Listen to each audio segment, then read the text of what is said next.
get started. Call this meeting of the Addison Central School District Board to order at 6:01 on June 22nd. Laura, if we could start with introductions down on your end and work around the table. Laura Hartnett. Robin Stadel. Mary Heather Noble. Jess Venable Novak. Ron Mackla. Jason Chance. Wendy Baker. Steve Cash. Barb Wilson. Jamie McCallum. And if members of the administration could introduce themselves in the room. Sonia Afline, Director of Equity, Inclusion, and Restorative Practices. Nadia Palazzo, Assistant Superintendent. Courtney Cron, Director of Teaching and Learning. Matt Carenti, Director of Finance and Operations.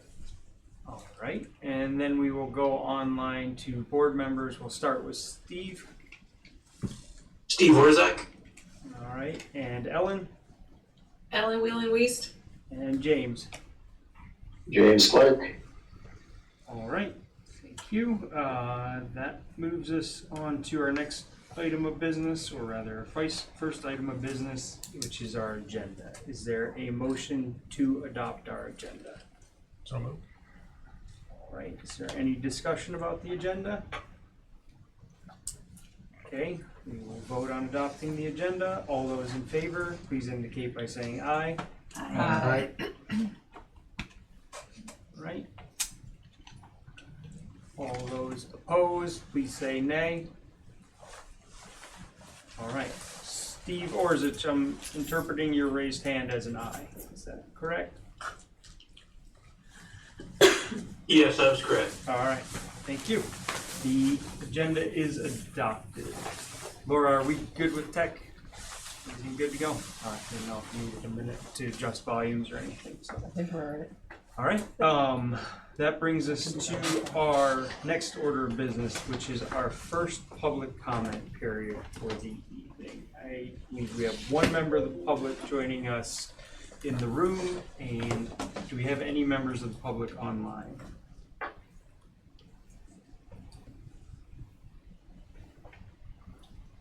Look at participants.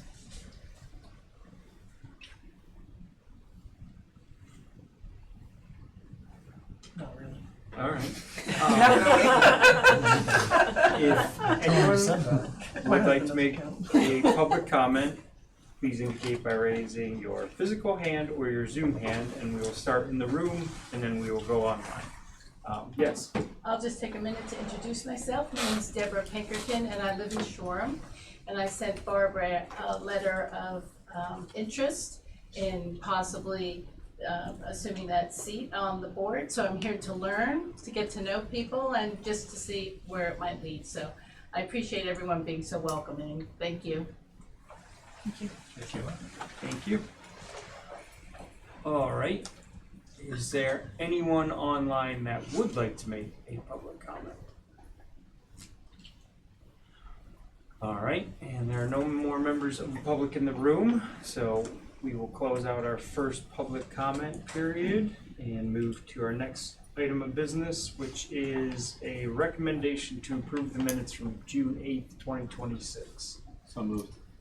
All right, is there any discussion around those minutes? Seeing none, we will move to vote on the minutes. Please indicate by saying aye if you are in favor of approving the minutes. Aye. Aye. All right, please say nay if you are not in favor of approving the minutes. All right, the minutes from June 8th, 2026 have been approved. Just for the record, Steve, I'm abstaining. All right, thank you. Sorry about that. No problem. All right, next that brings us to the approval of the ACSD bills. Jason or Jess? I have them. There's quite a few. So there's actually 4 different things to approve. There's a general fund warrant from June 12th, and then there's 1 payroll warrant from May 29th, and then 2 payroll warrants from June 12th. One is kind of the standard payroll, and then another one, my understanding, is folks, if they chose for their pay to be adjusted over the summer when school is not in session. So those were 2 separate warrants. So I'll make a motion to approve what I'm about to read out loud, if that sounds good. Okay. I move to approve the June 12th general fund warrant in the amount of $1,286,891.99. The June 12th payroll warrant of $2,613,902.73, as well as another June 12th payroll warrant in the amount of $392,097.37. And finally, a May 29th payroll warrant in the amount of $1,082,539.34. And I'll send those to you. Thank you. Alright, is there any discussion of the motion? Alright, we will vote on the motion. All those in favor of approving the bills, please indicate by saying aye. Aye. Aye. Right, all those opposed, please say nay. Right, we have approved the bills as read. Our next item of business is the report of our student representative. I am not seeing Taryn online or in the room. And so I think we will move past that agenda item and onto the report of the superintendent. Okay, so for personnel appointments, resignations, and retirements, you have two here and I have one to add. The two, Jennifer Knight is school social worker, that relates to the alternative programming at MUMS and Thundering Brook. It's an open position there. And Mary Richards is listed as a special educator. She and Paige Cusinelli, who is currently working as a paraeducator for us, are also for your approval as special educators. They're making the transition into being special educators and will be on provisional licenses in doing so, but are excited to do that and I think going to be good additions to the team. So we have those three appointments for you.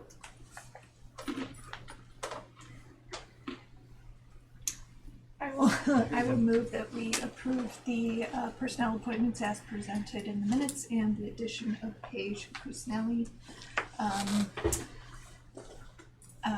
Yeah, I'll just leave it at that as presented. Thank you. Alright, is there any discussion about these personnel matters? Alright, we will vote on the question. All those in favor, please indicate by saying aye. Aye. Aye. All those opposed, please indicate by saying nay. And any abstentions? 2 abstentions, Mary Heather. Okay, so wellness policy annual report. So there are policies, as you know, that require the superintendent to give a little bit of an annual report. And the wellness policy is one of them. This is the first time I think a wellness policy report has been offered, and so it's a baseline beginning. However, I'm going to invite Sonia to chime in, relative to what I might share with you, which is really that the wellness policy, the wellness committee that is called for in the policy has been meeting under Sonia's direction. That's part of what she's been pulling together, and Sonia said to them, the superintendent has to give a report. What should we have her say? And so some of the themes from the notes in their discussions, which they took very seriously, are that most of the wellness policy is being implemented well. There are a couple of areas that I think are for discussion as we move into next year. One of them was they wanted to make sure that breakfast nutrition is always a focal point of our food service program. Because of the nature of breakfast, it felt like maybe that just deserved an extra look compared to other meals that are served. Another is that there's a bit of a wide interpretation around how we do the physical activity components of the wellness policy. There are some schools, for example, that interpret that after-school play can sort of count in that, and there's a lack of consistency around that. So that's an area for discussion as we move into next year. And there's also recognition that we need some resources for health curriculum development at the lower grades in terms of K through 5, and we have a half of an FTE that's going to be dedicated to that work next year. So I think there's some excitement about beginning to get that going. What else, Sonia, that your committee might like to just highlight on the board as a whole? A big one we talked about was the health curriculum, which you mentioned. I think, if I remember, I'm trying to remember all the things that were on the list. There might have been some confusion on the language around recess and whether or not, Right. yeah, so, other than that. Yeah, outside play and what that looks Yeah. like, and yeah, so I mean, That was the thing I would have to report more than anything is there is a committee. They have met routinely and they have looked at the policy and they were very serious about thinking about things throughout the district, and that, I think it's the first time we've reached that stage, you know, in that, which the policy is not very old, you know, so that's good. So and generally speaking, they were pleased with how things are implemented across the district. So as we continue work next year, you know, we'll have some deliberate points of communication, and then also just be able to spread our wings a little bit to look at other things like how are mental health services accessed, for example, you know, among all different kinds of folks in the different grades. I think some of those are questions that we can begin to look at together. So, and others. So I just wanted you to know that we have made good progress, and we have more progress in mind. Any questions about that? Mary Heather. Can you remind me just who serves on the committee, how many folks, and how often they're meeting? It would be hard for me to list all the names, and it might also be hard for Sonia too because she's new. But there are probably 10 people that are on the committee or so, cross PE, health educators, guidance counselors, nurses.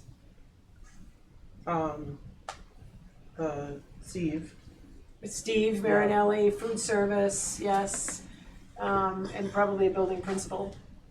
Yeah, Yeah. Jenny Irvin. Exactly. So yeah. So generally speaking, that group and I think the actual makeup of the committee might be like 14, and Yeah. 7 or 8 routinely attend. You It's know, about each as they 7. go. But you know, Sonia has sent me the notes each time the committee meets, and it feels like a really dedicated conversation. So that feels good.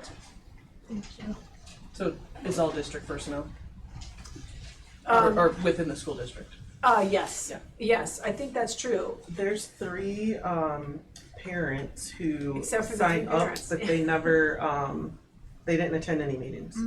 But they're technically on our committee? I don't know. Okay.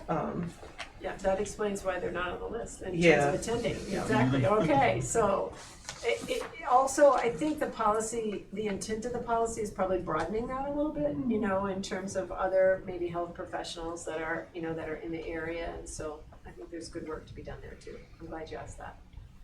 Jamie. So I have a question. I remember when we were doing this, there was some question about the applicability of including employee wellness in with this policy, because it seemed to have a small mention, but and I'm just curious, was there any discussion about how that works, or is that talked about at all, or? I haven't seen any notes of where that's talked about. We did talk about it, and they felt that we were meeting that through our, I can't remember what it's called, through our EAP. insurance. Yeah, employees. Plan. So they Oh, felt I like see. that was met. Yeah, we also have a health reimbursement account, so it broadens what people are able to Oh, I see, receive yeah. funds from the district toward in terms of wellness things, which, you know, is, I think, helpful. Okay. Any other just questions about that? I'm curious if there's any thoughts about like social and emotional well-being and wellness, if there's concerns or thoughts about that around the district.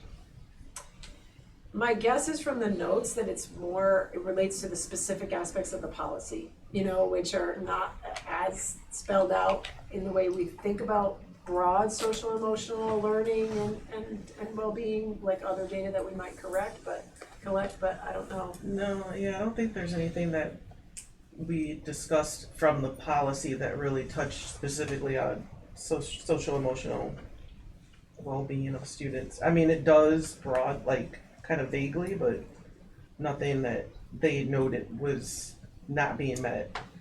The way the policy reads, these are the inputs which would contribute to well-being, and so what is the degree to which these inputs are in place well, I think it's more of an analysis of that.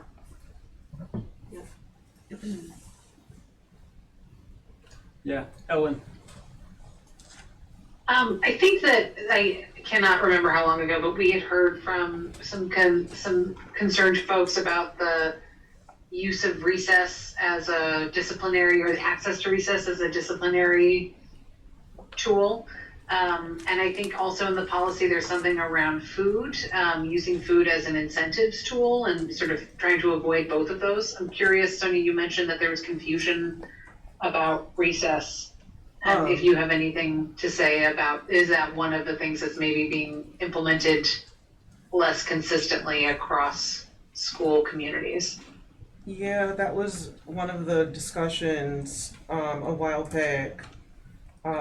Just making sure that every building is using that time as it's supposed to be, which is recess and not punitively. So students should get recess no matter what, even if they're just by themselves. It shouldn't be taken away. So we talked about that and making sure that all the buildings were on the same page. I think one conversation about that, Ellen, is that there are schools that have more than one recess in a day. So the way the policy reads, you could meet the minimum if you were able to go out for one recess, but not for both. And so I think there's some thought in some of the elementary schools that you, as a student, you earn the second one, which the policy doesn't say you can't do, so so I think that's part of the discussion around, is that something that is important to continue, what does that look like? And then do you have thoughts on our second question? No, but I did remember that there was one other thing that you didn't mention that was in that list, and it was the caffeine use in elementary buildings, and I think it might have been the vape pens. I don't remember exactly, but I was thinking of the baked goods actually, which is not the same as the vape pen. no. But yes, that too, the baked goods was also. Yeah, inconsistency with baked goods, and then general just worries about, like vaping seems to be something that, shows up at younger ages, elementary school sometimes is finding their way through the vape conversation, which is not how it used to be, so there's some concern about that. The incidences are still fairly small, so, but just general worry that at-risk behaviors, they keep coming down into the lower ages of students in ways that is not helpful. Yeah. Jess. I'm curious, is this the first year that you're, yeah, okay, cool. Mm-hmm. I'm trying to remember, because I knew I was here for the wellness policy, so that was this year. I wonder, you probably don't know this now, but as you get into next school year, like if you feel like the policy is helpful enough, or if it is something that we could look at to make it, not necessarily like have more directives in it, but be like more of what would be helpful to the committee rather than a lot of too vague statements. Not saying that it is, but if the committee gets a feel for like if they're gonna be following the policy closely or kind of using that to direct their conversations. I think wondering what we could do. that's actually gonna connect to the cell phone policy conversation, which, you know, tomorrow night we'll talk a little bit about that.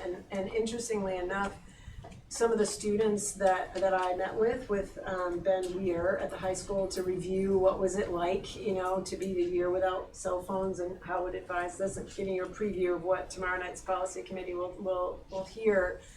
One of the things that the students talked a lot about actually is just the difficulty of sitting still without being able to connect to people or having a thing that they can do or a game they can play, like just engaging in idle moments, which is very much a wellness angle. And so, you know, one of the things that you know, we're gonna review when James Kiefer, who's the new assistant principal joining us at the high school, comes on board. You know, we're sitting down together to review that information, and we'll be connecting that deliberately to some of the things that they do in the high school relative to wellness. Like, what does that look like? How are we helping students to sit still, you know, without something that is engaging them, or you know, a dopamine option, you know, every minute, which is not how they always live their lives outside of school. So that's a bit of a connector. I could see just something making its way into the wellness policy, because it's not really a cell phone thing. Right. It's really more how are kids today able to just manage the quiet, right, and handle that, which is not easy. It's a great question. Okay. So next year's report will be more robust. You know, we will have more to say and do, but I feel good that we got it in, you know, so that feels like this is great. It's an important step forward, and I just want to thank Sonia and the committee for, you know, just their work. It's a passionate group, and they've, you know, taken it really seriously, and it's just nice to have their engagement. And Sonia's done a nice job facilitating that work as she started with us.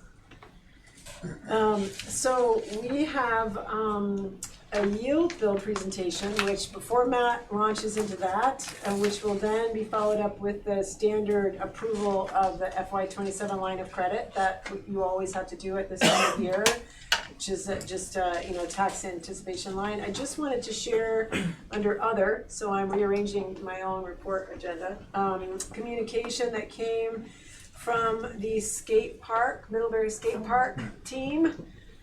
As you know, we have many facilities projects that have been in the works this month, and so dear Superintendent Baker and ACSD Board, on behalf of the Middlebury Skate Park project, we would like to thank you for approving both the joint agreement and a 3-year lease.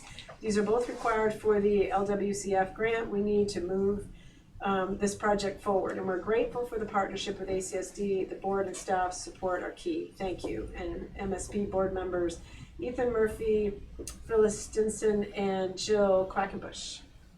So I just wanted to make sure to leave that in the record for you. Thanks for helping us to get that done in all the creative ways that we could. Okay. Yield. And thank you to everybody on the operations side for helping to get that done as well. So. Yep. While Matt pulls his presentation up, you know, H955 of course has been signed into law, you know, at this point, and there are some known things regarding that, as well as the yield bill, which was 649, I think. I've now forgotten. Is that right? Yeah, Close. 949. 949. But we've got acts now too. Yeah, oh, great. That's great. So we all have new numbers tonight. I know. So the yield bill, you remember, has some very specific financial language that impacts FY28. And so the facilities committee and the finance committee had a joint meeting where they were able to take a look at some materials that Matt put together, a short slideshow around that just gives you a little bit of a preview of that as we just keep rolling into the summer, which will then, you know, we'll be in budget season before we know it. And so that's really what Matt just has to share with you all tonight. Thanks to the coaching of the facilities and finance committee members. Yeah, we had a good dual meeting, so. Yeah. This is that presentation, and we're really focused on the act formerly known, the bill formerly known as H949, now Act 169. They were merciful in the numbering of the acts. The H955, the Education Transformation Bill, the other big one, is 170. So you only have to remember Act 169 and 170. Feels like it's sticky enough to not be hard to remember. But we wanted to start by looking at the yield bill because unlike previous years where they just set the yield in a one-page yield bill, they came up with a much more dramatic yield bill this year that did some other stuff. And so we wanted to go over that and go over what it means for budgeting and financial planning as we move into FY27 and beyond. So some of the major actions in 949 include the tightening of the excess spending threshold from 118% of the state average per pupil ed spending to 115.5%. So that shrunk the threshold down. As a caveat to that, for districts who are towards the higher end of the threshold, there's a safe harbor clause that says as long as you don't spend any more money, you won't be penalized by the excess spending threshold in FY27 and 28, but you can't spend any more. So a zero growth cap for folks who are already at the threshold. One thing that we have been watching throughout the legislative session was the provision that capital improvement debt might be exempted from the threshold calculation, allowing some major and much needed capital improvements to start gaining momentum statewide. And unfortunately, 949 as passed did not provide any exemption. It moved the threshold up to FY26, which is right now, but we've already passed the deadline, so it's really unrealistic that a bond would have happened, considering that the exemption was in place for FY25. So, anyways, no new exemption, and that kind of puts us into a deadlock with regards to bond initiatives and how we would think about major debt service in the future of school construction.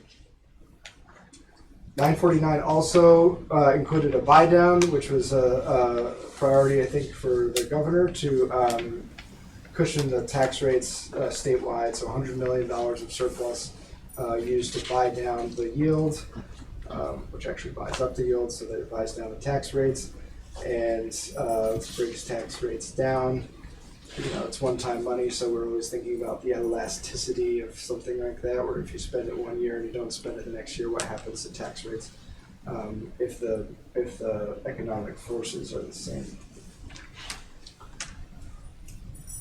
There's three big variables that 949 kind of forces us to pay attention to heading into the budget development season. So the first is inflation, and the thing about inflation is it moves that threshold amount each year. So the state average gets adjusted by the rate of inflation. So I think it was FY25 that the baseline was set, and then it's the inflation in that year stacked on top of the inflation in 26, stacked on top of the inflation in 27. So the target keeps moving as the economy keeps moving from year to year. So it's not a totally flat amount. But we're also in kind of a wacky inflation time because of all of the global economic pressures that we're seeing in the news. There's a lot of volatility in inflation, and so it's sort of a factor outside of our control that we need to be mindful of as we're planning, because we could easily see a full point swing between 3.5% and 4.5%. We put 3.5 to 4 as sort of the conservative side of that threshold here. The next variables, LTWADM, so our long-term weighted average daily membership. For those of you who are new to that acronym, I'll talk about it a lot, but it's basically our weighted pupil count and the change from this year to next. as the student counts come in and the student data comes in, demographic data comes in, what will happen there. We know that enrollment is pretty much at a plateau with maybe a tiny tick down, but things like the student body getting older from year to year could push more weight towards the high school, which high school students receive more weight than elementary school students. So it's really hard to say what our net effect will be here. We put plus or minus 1% because we're not expecting it to do much more than that, but it's still it's a powerful driver of the equation that we're going to see in the next slide. The last is the one that we control, which is ed spending, and so what budget are we going to design, and what will the effect of the cost drivers, namely the price of insurance premiums and year-over-year salary increases and other things like inflation on our prices. What will the effect of those drivers be on our budget? How many new dollars will we need for next year's plan? Any questions on the three variables? So those three variables create a wide range of scenarios, and we looked at a calculator tool the other day that you can use to plug in, but for the sake of tonight, we're just going to look at three different scenarios. Two are designed to test sort of the extremes of either set of variables, and then we picked a middle of the road one just to sort of illustrate what that would be like, because it's probably a more realistic scenario. And I didn't update the paragraph at the top to include a third scenario, but you can assume that middle of the road is the one that is likely, or more likely. So max cap remaining and threshold surpassed are the poles. In max cap remaining, we're saying everything breaks so that we spend as little money as possible under that new threshold. Inflation is maxed out at 4.6%. We actually see a pupil increase of 1.5%, and we somehow use spending cuts to offset all growth, so no new dollars need to get added to the budget. Very unlikely. That outcome would give us 8.6% space under the threshold and $4 million of spending capacity to hit the threshold, so a lot of room. On the other side of the spectrum is threshold surpassed, so this is saying inflation comes down to the low end of what we're projecting, 3.5. We see a 1.5 come off the weighted pupil count, and then we say we need $2 million new dollars, plus we need to pass the bonds on an emergency basis to fund $1 million debt service for something or other. $3 million new dollars need to happen. And the outcome there is that we go past the threshold by 1.8%, which puts $800,000 into double taxation, which means taxpayers are asked to raise that $800,000 twice. Okay. Not ideal. So more realistically, in the middle of the road, if we saw 4% inflation factor, a modest decrease of 1.1% in weighted pupils, and then $2 million in new money, what would that look like? That would meet the threshold, 1.3% of capacity, and then $570,000 worth of room to maneuver within the excess spending threshold. Any questions on scenarios? Like I said, they're variables, so there's a lot of different what ifs there. What is our current threshold? 118%. That's where we are in this district? Oh no, where are we relative to the 118? Yeah. I think we're at about 116. No, so we're not in that held harmless group, we're not in the held harmless okay. group. We're not maxed out. I think we had 2%. 2 or 3%. Yeah. I'll double check. So we're watching all three. It's important to remember that ed spending is the one that we have the most control over. We can't control what inflation is. We can't control what our pupil counts are. We can make sure that our pupil counts are accurate by working hard on our data collection and verification mechanisms, which we are doing. But at the end of the day, the most control happens over ed spending and in how we design our budget. We're also, thinking of this 949, Act 169, as a little bit of a holding pattern as we wait for the elements of 955, the Education Transformation Bill, to start emerging and clarity to start emerging on how those are going to shape up. So that's the foundation formula and the outcome of the merger study. Until we know those two things, future planning is pretty hard to do. And so, growth is kind of constrained. We're sort of in a fixed holding pattern, status quo, waiting for things to emerge that'll help show us what the future is going to look like.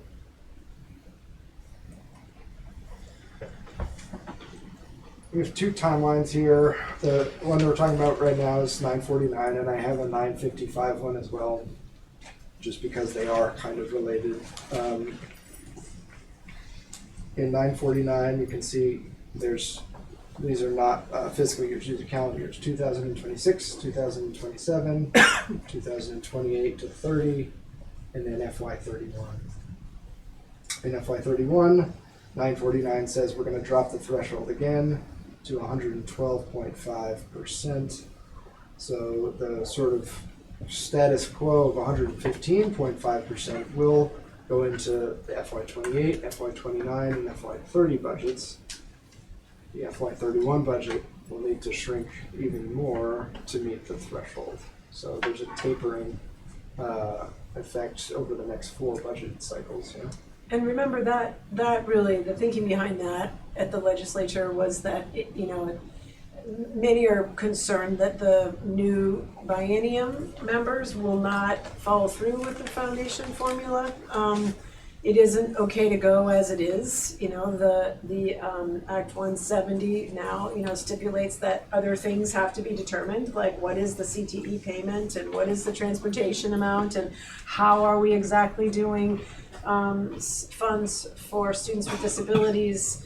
So there's a concern that the public will not want to see that come forward, and so this is put into this language, I think, as a little bit of a backstop for that. So that was the thinking as to why it's there, and it's conveniently after the foundation formula is supposed to have taken into account. So it's like if for some reason that didn't, then this is another piece of legislation that folks would have to come back to change in order to avoid a spending cut, which is supposed to be okay in many's thinking if we are a bigger district, right? If we're a bigger district and perhaps not all of the same number of schools are open by that time and so on and so forth, then we should be able to use less regarding spending. So that's the thinking behind what went into that legislation. Not saying I agree with that, I'm just saying that was why it showed up the way it did.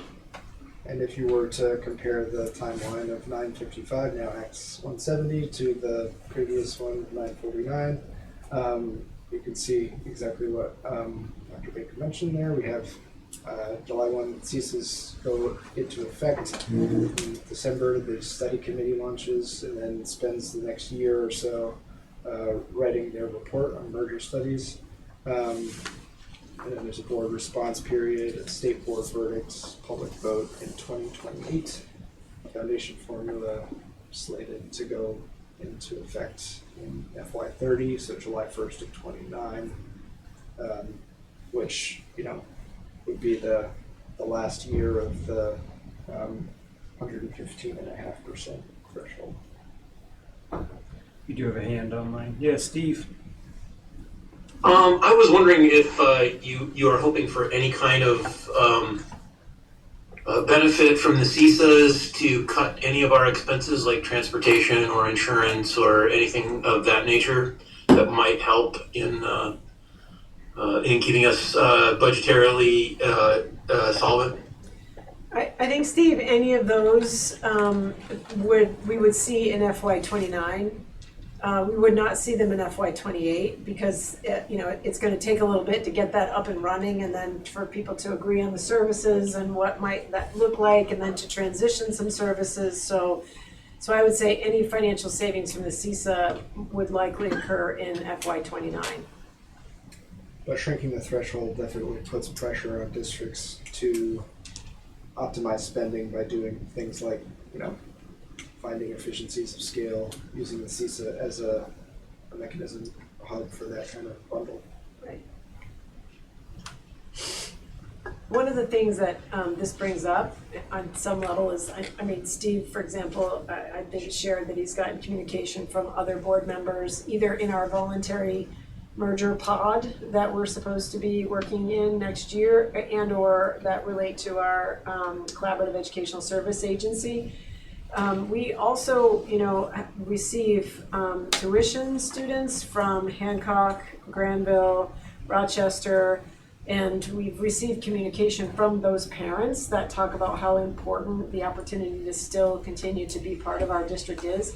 That's also a revenue source that under the current system is something that's factored in to, what it is that we need to raise.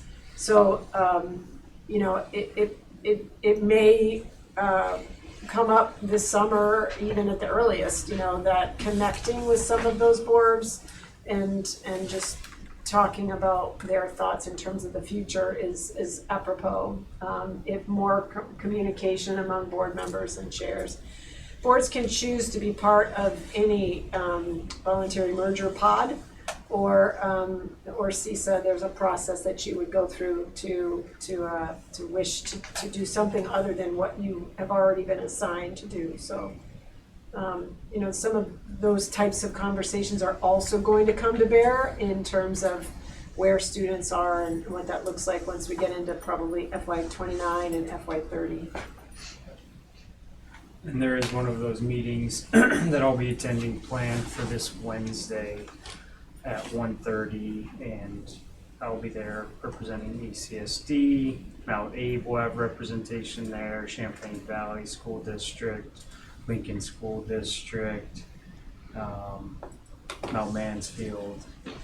So, Madison Northwest. Yes, Madison Northwest. So yeah, we'll be getting together to start that process. I don't think there's any real particular outcome from that meeting. It's more just getting people in the room to start the conversations. We probably will come to the finance committee in early October with our numbers of sort of where all of those scenarios are, and because I think staying under the excess spending threshold is going to be a task depending upon how some of those numbers fall. So rather than usually in the past couple of years, we've waited for the board to set a feasibility target. We probably will assume that the excess spending is acting as a feasibility target based on our relationship to it already, and we'll build into that. Not necessarily not asking you for what we think is important, even if it means that we're exceeding that, but we'll build with that in mind, I think, and all of our data, and that will probably just help us make the best use of our time, in that sense. So that's probably what the finance committee will see as they start to look at budgetary information.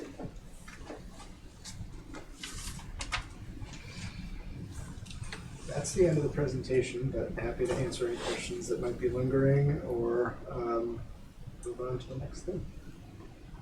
I have a really quick question. Yeah, cool. Population, because are we looking at a pretty steady for the next handful of years with our school district, or is there a decline? It's hard to tell just now because kindergarten students and they keep arriving. I would say we're pretty even, and also the long-term weighted average daily member also depends on how many multilingual learners we have of our students. How many students are in socioeconomically challenging circumstances. So how many secondary students. We will have a rising number of secondary students next year, which may offset if we have a lower number in our kindergarten class because the secondary students are weighted more than our elementary students are. So it really depends a bit on the formula, but I would hope that we will stay fairly level. But the direct certification method of determining socioeconomic challenge is blind, we're blind to that now. So we don't have eyes on that. We don't know, for example, if families have come out of a socioeconomically challenging circumstance and they no longer would count as with that weight, we wouldn't necessarily know that until it shows up on the report that we're giving back. One other note on that, because Medicaid is one of the major drivers of direct certification to Medicaid eligibility. Medicaid eligibility. The One Big Beautiful Bill Act in place, there was approximately 10% of Americans who lost Medicaid eligibility, and we have yet to determine whether or not that will impact our district, and if so, at what rate. Medicaid eligibility and free and reduced lunch eligibility aren't necessarily the same thing, and so we can't assume that losing your Medicaid eligibility through the federal law automatically means you wouldn't qualify for a free or reduced lunch status, and so the household income form kind of comes back into effect as the secondary method that we can use to help gather as much accurate information as possible about the demographics of our district members. A lot of that is behind the scenes, so we'll have to sort that out as we go. Quick question on that. The whole weighting system is vis-a-vis or respective to Vermont as a whole, am I correct? Yeah. Okay. And then just one quick comment. I think on that meeting on Wednesday, Steve, I believe the time I have down is 6:30. I'm not sure I'll be able to attend, but you said 1:30, so I just wanted to correct that if anybody was planning to go. Yeah, the invite that I got was 1:30, and I believe they reached out to the chairs of all of those boards. That's what I understand. There's 2 meetings? I believe so. I think there's 2 separate meetings. Thanks. I understand it. So. Certainly if folks have questions for me ahead of that meeting or things that you want me to ask, definitely send those to me. Like I said, I think a lot, it's just trying to get people in the same room to have those conversations, and who knows where exactly they go, if anywhere with that particular group. I think something will have to move forward. What exact form that takes, that's not clear to me at this moment. So. Yeah, Mary Heather. So Matt, you've done a couple of sort of modeled scenarios, particularly from the perspective of the finance committee, to look at, what spending capacity we might have to address facilities needs, and I know that you've done some numbers to look at, where we are currently, the 115.5%. Have you also done any modeling to look at capacity at 112.5%? And I recognize that's, a bit into the future, but bond debt payment would be something that would be carry for a while. Yeah, I think I'm wondering the fact what impact that might then have. the law says we'd be on the Foundation formula makes the modeling Yeah, I guess that's true.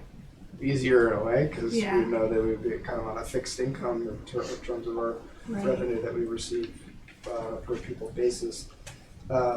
There's also so much uncertainty around the how of getting there that we haven't really mapped that out yet. But I think what you're getting at is like debt's a fixed expense. And, if you've got a debt service payment due every year, and you have a shrinking revenue stream in terms of per pupil dollars, that consumes a greater share of what's left for educational programming.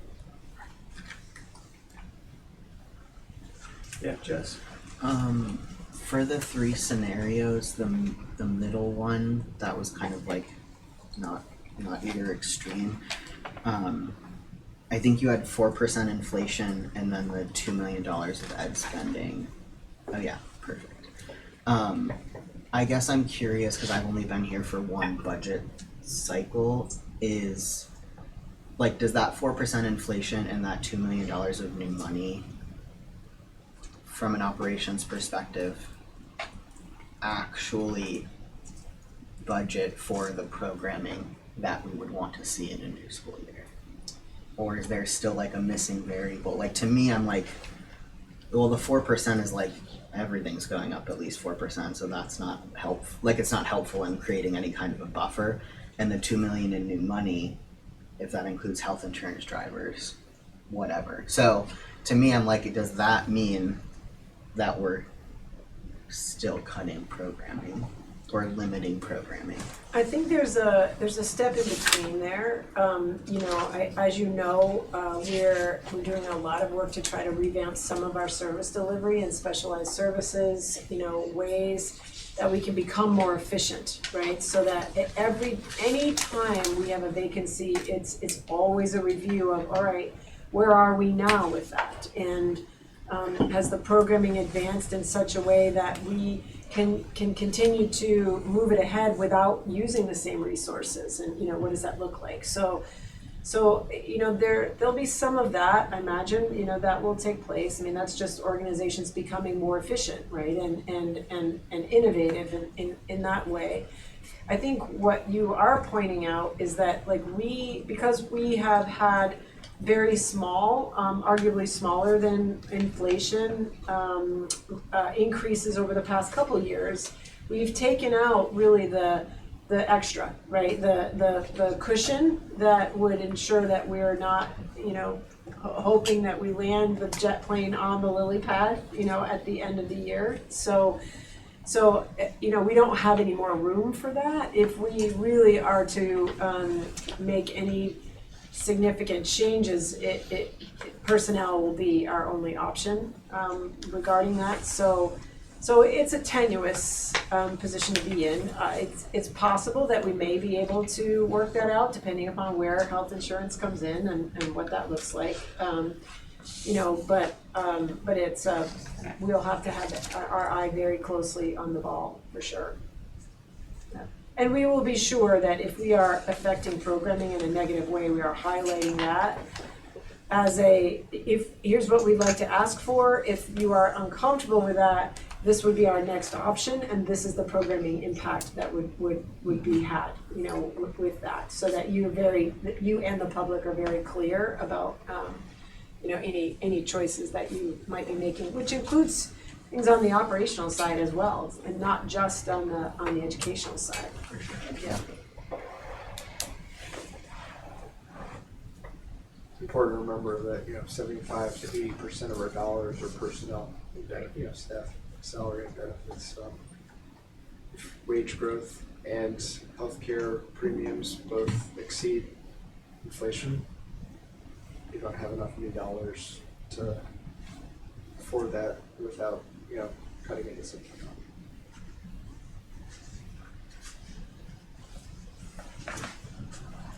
If there are no other questions, that concludes this presentation part of the superintendent's report.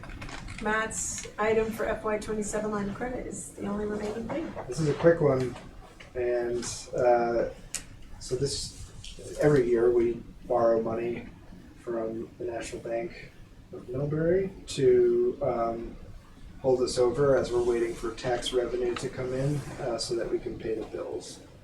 In order to figure out how much we need to borrow, we create an anticipated cash flow scenario that essentially models out when do we see money come in this year, and how much did we spend in each month, and what was the relationship of expense to revenue during each period, and where do we fall short. And that becomes the tax anticipation note that we have borrowing power for, so that we don't run out of money. A big shift in this borrowing was that Middlebury went from 2 payments to the school district went from 3 to 2. So instead of 3 chunks of revenue from Middlebury, we're only getting 2 now. I think December is when the first one comes in.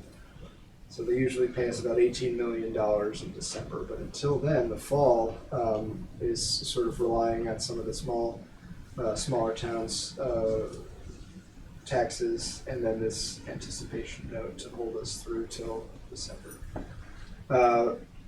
With that in mind, we're looking at a anticipated shortfall that could be in the mid to high $6 million range. So the National Bank recommended a $7 million line of credit for next year.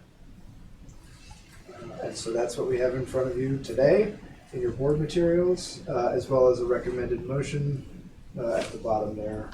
And I'm happy to answer any questions in support of that. Jason. How much of the line of credit do we typically use in a normal year? Well, like I said, normal's shifted now that Middlebury's gone to this new plan. I think based on the cash flow calculation that I did, it was 6.7 for next year. I think we were probably about 6 this year. We hold the balance for a couple months, usually between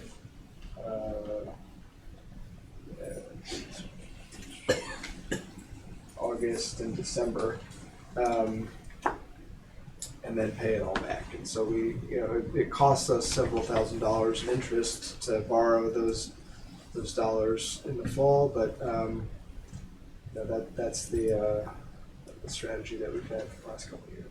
So is 7 enough then? It seems like 7's enough. We make sure that we use the worst case scenario to sort of assume that things aren't going to come in a timely manner, so that we ensure that the district doesn't run out. Always good to expect the best and plan for the worst. I move to approve a $7 million operating line of credit from the National Bank of Middlebury due no later than June 30th, 2027, at an interest rate of 4.06%, and authorize the treasurer, business manager, and assistant business manager to borrow against line of credit as needed on behalf of the board. All right. Is there any discussion of this motion? Jamie. So forgive me, but I don't quite. So Jason's question, what's our line of credit now, right? It was 6.7. Is that? It's the estimated use. The estimated. Yeah. So then what? So then it'd be 7 extra. No. It's for the next year. Matt, is next year the first year of the two? This year was the first. This year was the first year, and what did we have this year for a line of credit? I guess I'm trying to figure out is this costing us more money in interest? The more you borrow, the more it costs. Yes. The more you borrow. Yeah. Yes. So it would. So we're about $5 million this year. So we're upping it significantly. We only draw down what we need, however. But we only draw down and pay interest on what we need. Right. So we're making the credit line big enough to withstand a worst case scenario, but Right. we don't anticipate needing it. I think this year we needed to sort of max out our borrowing Right. capacity, so they recommended increasing the line of credit. Okay. All right. Is there any other discussion of the motion? All right. Seeing none, we will move to vote on the motion. All those in favor, please indicate by saying aye. Aye. All those opposed, please say nay. All right.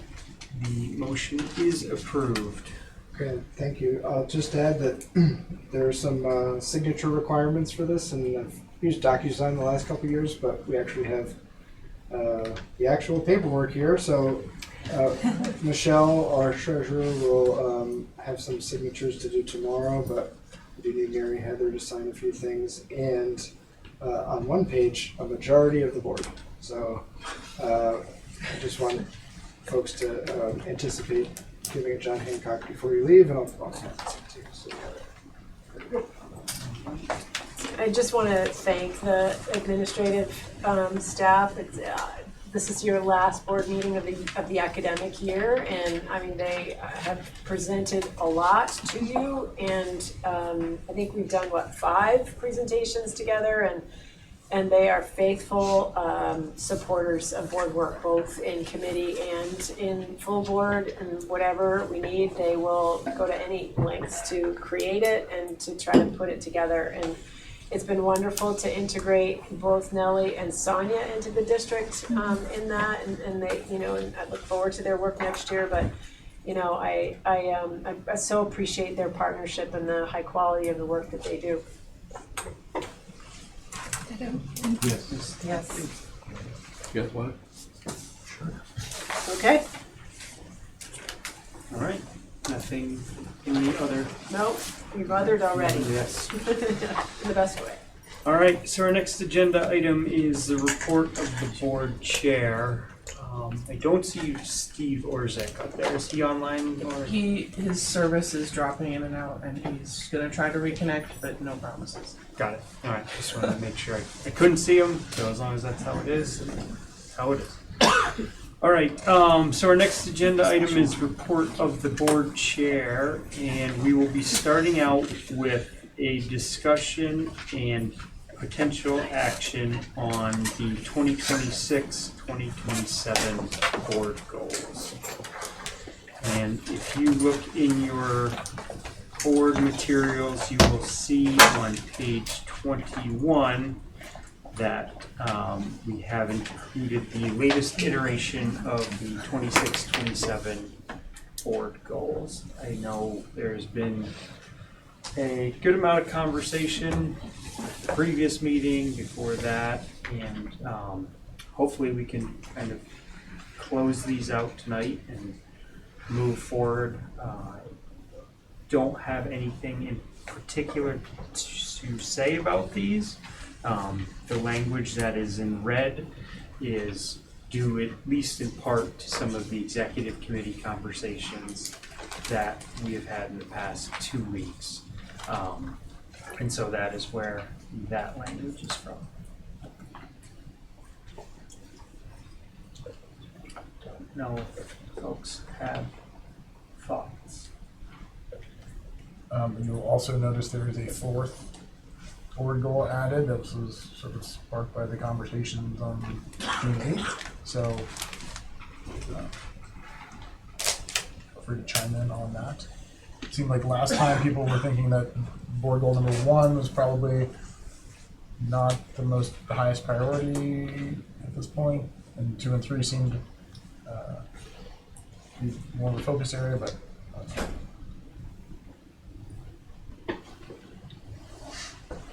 Yeah, Mary Heather. Yeah, I'll just sort of provide a little context for some of the red, the red line in there.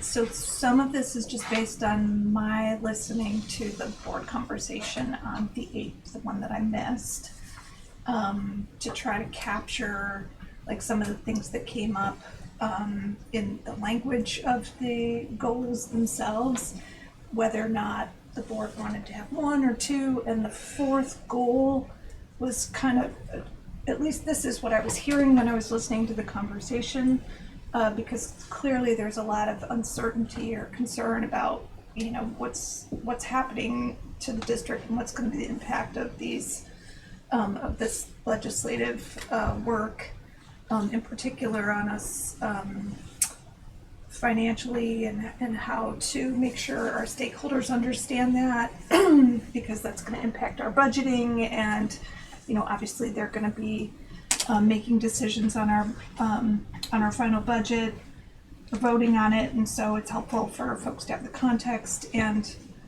the other thing that just was kind of looming was the question about how and whether to proceed with capital improvement planning in the context of this thing. So I don't know if I captured the conversation well, so I guess, you know, those of you who were actually there for the conversation, it would be helpful to understand whether, for example, the 4th goal is something that might be a little more doable than the first goal, and could capture, the sort of the board's work to understand the impact of this legislative work, could, look at the impact for our borrowing capacity and what to do for capital improvement moving forward. So it might be an easier way, a broader way of approaching that work rather than the first goal and the specificity of that. So that's what I was trying to get at. I don't know if it was successful, but it just seemed like there was so much concern and uncertainty around the specificity of that first goal that perhaps the fourth would be a better way about it. And again, these are, I think the main thing I want to make sure is clear. These are, we do not have to do all of these goals. We can pick one of them or two of them. It seems, again, just as a reminder from our retreat, the student outcomes seem to be elevated as a real priority among all board members who were responding to the surveys. So I just don't want to lose sight of that. But then also want to just reiterate, we've done all this work with capital improvement planning, and we do have this legislative question. And I think it's going to be important for our board and our community to really contemplate what next in the context of this legislative change. So those would just be my pitches. And I think the other important thing that Jason reminded me after I wrote this fourth goal based on my hearing was, oh great, now we have a fourth goal to contemplate. So we do need to, really zero in on one or two of these so that we can hand off, have some clarity and focus for this next year, and have something before the administration has their retreat to really kick off, what their work is going to look like for the next year. So this feeds that, also feeds Dr. Baker's superintendent goals for the year. So I hope that we can be focused and pick something soon. Yeah, Barb. Yep. Sorry. So one thing to keep in mind, obviously, is the work that's going to be required for the district as we engage in these merger, voluntary merger discussions, all that kind of thing. So there is going to be a lot of work on this board, right? I think over, the next year plus, right? And admin. And admin. With that said, though, I, having been on the board now for over 5 years, I am concerned that we haven't had the ability to focus on our capital improvement with some dollars. I worry about some of the, conditions of schools, that kind of thing, and, we could get in trouble. So I don't know if there's the ability to do just, short-term loan capital, a bond that would fit within the time frame here to be able to move forward. So we're not just using our capital reserves and, the budget that we have each year. So that's just, something that eats at me a little bit. I am definitely concerned of that because, we have Cornwall, we have, different issues. So if something happens with that roof, what happens, right? What do we do? Or what do you guys do? So just something to think about.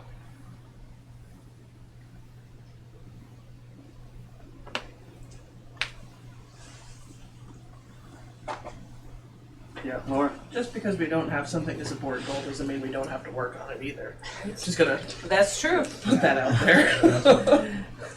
It happens all the time, right? Yeah, Jess. I was just gonna say I really I like the new goal 4.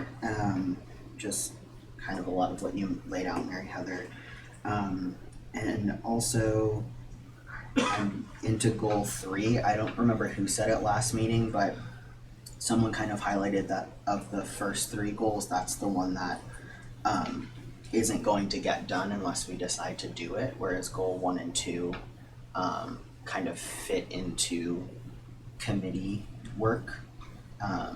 So I'm personally really drawn to goals 3 and 4, and I agree that one goal, I don't know if anyone said this, but I feel like one goal is plenty amount of goals. That's my opinion.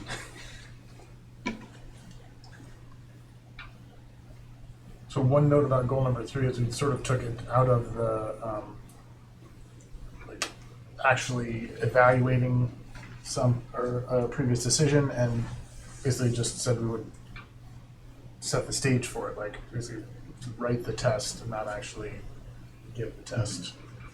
Yeah. Use that amount. So, if that makes sense. Can you say that again, Jason? Yeah, so rather than like actually saying like, oh, we're gonna go and evaluate like the mom's decision from 5 years ago, well, the goal is just to take the first step of that, to say that we're gonna lay out the methodology that we would use, not just for moms, but for any like large board decision. So the idea would be to create a reusable methodology that the board can use going forward. For reducing the guess. Ellen? I think similar to what Laura said, though, to just piggyback on what you're saying, Jason, I like the idea of creating the methodology first, because I think that could be an essential part. But if we're able to do that, I don't think that would preclude us from then putting the methodology into use. But I understand it as a goal would be that we're holding ourselves accountable for or against would be to create the methodology for a process like that.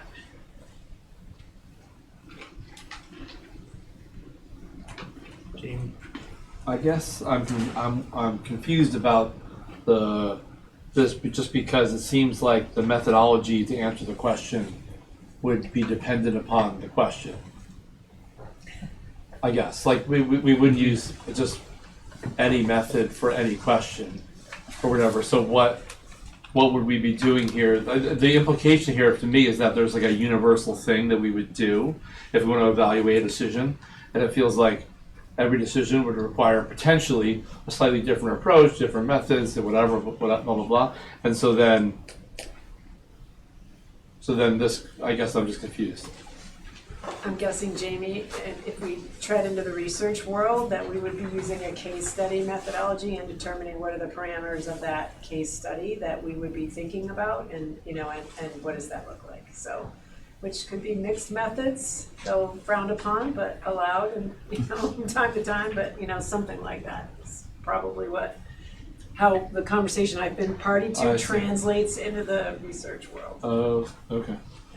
One, I think there would be a question both on assessing the outcome of a particular decision, but then we as a board would also need to figure out how we kind of level set across all of those decisions, so we can find a way to compare something that, say, we did with an elementary school and then something else that we did with the middle school. Mm-hmm. How would we kind of put those pieces together to reflect on those decisions in a productive way and be able to assess? Okay. It's kind of both ends. Yeah. Mary Heather? I guess the other thing I would advocate for is just kind of adding to what Barb was mentioning when she first spoke, was recognizing the required work that both the board and the administration must be doing in this next year especially. We have board members who will, and Dr. Baker and staff who will by necessity be engaged with the cooperative educational services area, the CISA work, and developing that, and then we will have folks involved with the merger study. That is required by law and will be happening in the next year, 18 months. So I would want to make sure that we as a board are mindful of that in our goal setting, and it would be best, I think, to identify goal sort of deliverables that are compatible with that work, or certainly don't distract or take energy and resources away from that work. So just, that's something else to keep in mind.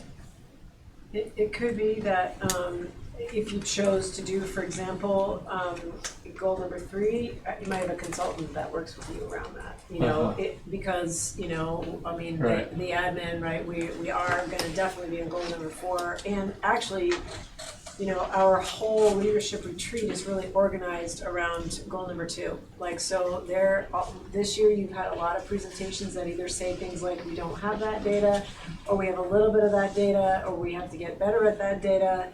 And there are many things that the building principals and the district directors have worked together on that will come to fruition, but take shepherding and take monitoring and take leading forward. So that's work that we're already very invested in doing. That I think you may have felt a sense of the go slow to go fast. That as the last 18 months we're sort of like, okay, where is this? What does this look like? What do we need to know? What do we need to do in order to be able to make sure that we are accelerating outcomes equitably across the district for all students?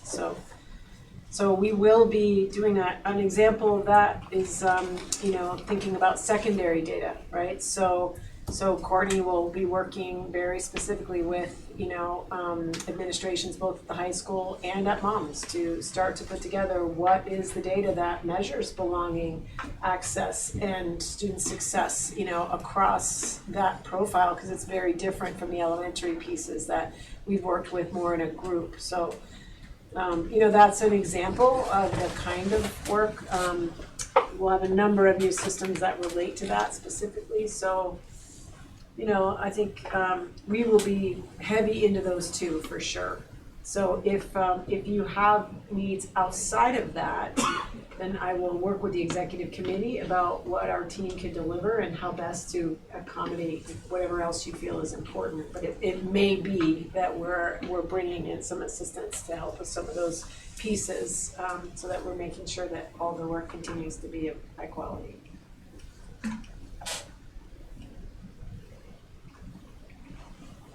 Robin? Thank you for these edits, and I do like the new goal as well. It's so much easier to react than to draft, so thank you. I appreciate what you just said around number 2. I haven't been thinking about that one because even in my short time here, it's clear it's so well being tracked and shared and looked at, so it hasn't really risen up. But we work towards what's being measured, so we don't want to lose sight of that, right? And then I think 3 and 4, the reason I like them too is there's a timeline attached to it.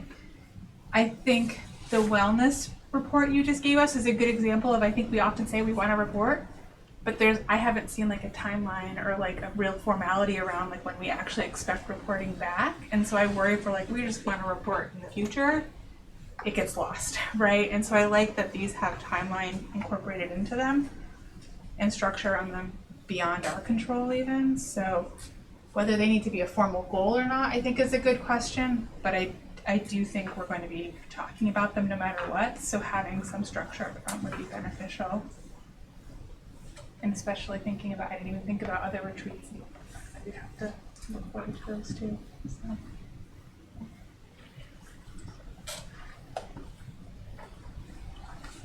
I guess I'll chime in maybe to help us try to consolidate a form of consensus.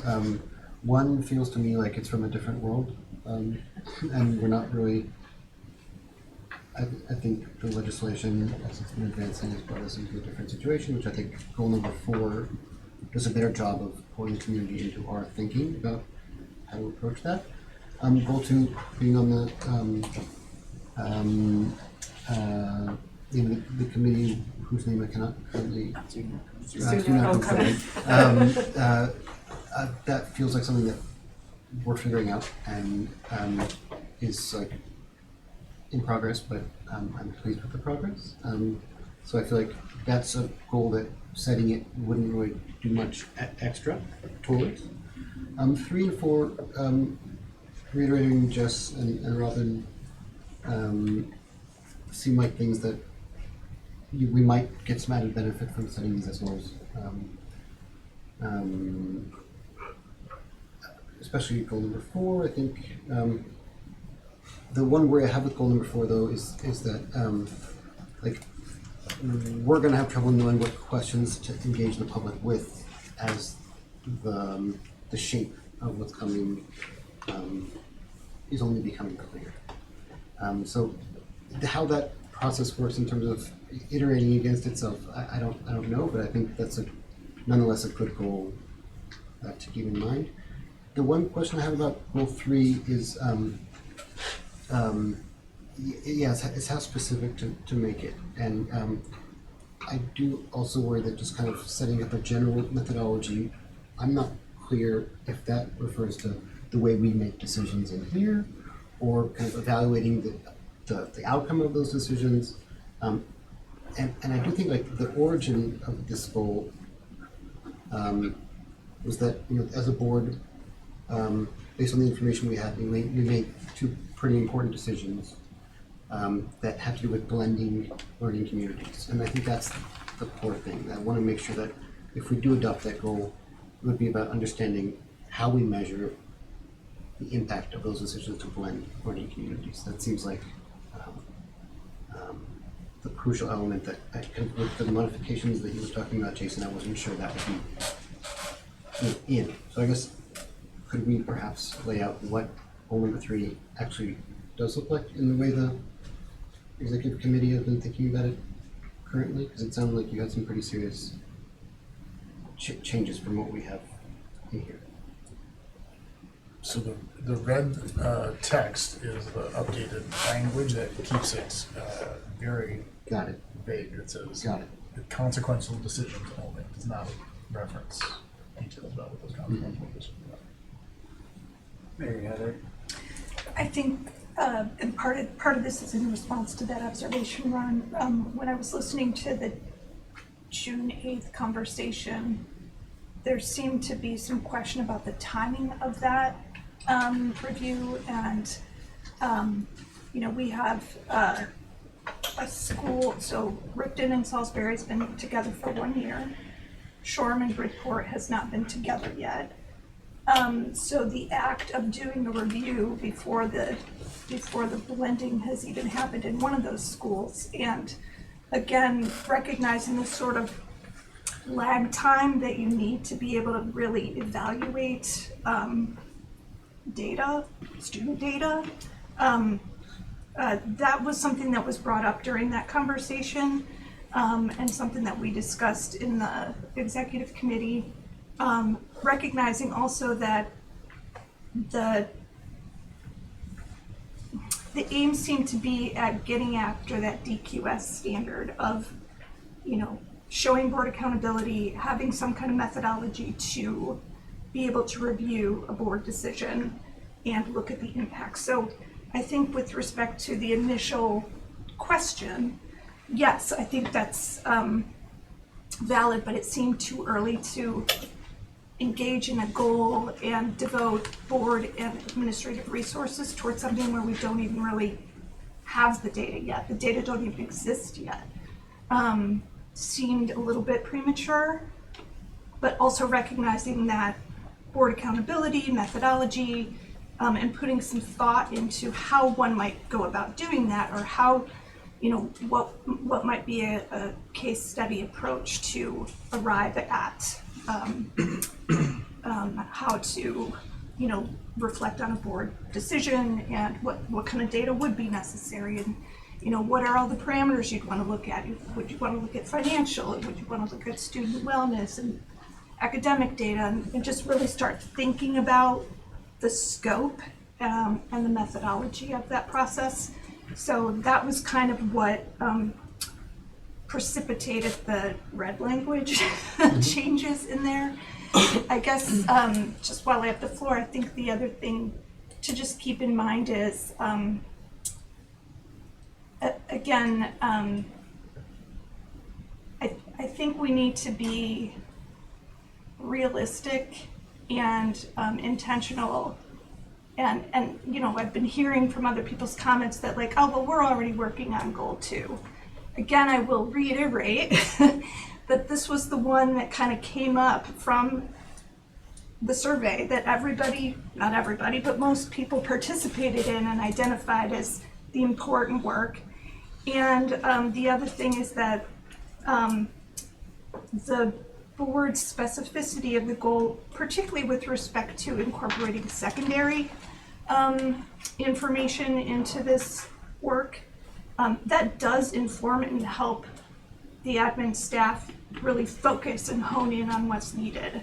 So I know that the work has definitely moved forward with respect to elementary school data and presentation of the elementary school information, but I do think setting a goal with some, I don't want to say teeth, but with some, you know, meat on the bones here can help propel the admin staff in the direction that we would like to see, and so that we can get information and data across all the schools and further our work in goal 2. I mean, I'm just going to put in a plug for goals 2 and 4 because it seems realistic and it's important, and they are aligned and with the work that the admin is doing. So, yeah. Actually, as I'm here listening to the discussion, especially around goal 3, what actually came to mind, you know, one of the things when we create policy, the operations side, you have to write procedures, right? And so as I'm sitting here thinking about it, boards for their work oftentimes do need procedures, and we haven't really done that before. And so, you know, this goal 3 could really become the procedure. And the nice thing about that is it's documented, it's part of the board structure, so that as boards change over time and decisions are made, it becomes kind of routine that as you make a decision, you evaluate that decision, as opposed to, you know, okay, that's off, let's move on, kind of thing. So as you're making the decision, you're thinking about that as well, right? And so to me, it's like a procedure, and it's an area we haven't really done much work in. We don't have a set of procedures for our work specifically, and this might rise to the level of that and be beneficial for future boards as well. Ellen? Yeah, I mean, I just think that we should be cautious against defining data entirely around test scores or measures of that sort. I think there's a lot of information we could gather from communities about how we engage them in the lead up to decisions that we made that affected them, how we did or didn't engage with them after those decisions. I think that would really inform future decisions that it seems like we're imminently poised to start discussing, even just around the ways that we engage and how that helps make a transition smooth or bumpy. I also think we're overthinking a lot of what the board may or may not do by asking certain kinds of questions or making ourselves available to communities at the secondary and the elementary school level. I think we do this and end up holding ourselves back as a group from just making ourselves available or asking some direct questions and receiving direct information that could inform how we make decisions better in the future. And given that there are tight timelines on a lot of this, I don't know if the methodology needs, I mean, whatever it is, I think we just need to start embracing some direct engagement with folks and asking some follow-up questions to understand if what we've done has been helpful, even in how people understood big things that were going to affect their lives. And that goes for staff as well as for families, as well as for students. And I think we can take all of that with a grain of salt, and then also use it to inform future actions.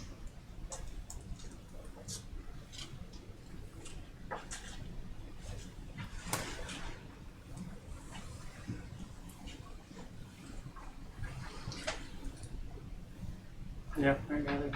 I was just gonna make a suggestion that maybe you do like a thumb poll or something on each of the goals, and I can, just so we can get a sense.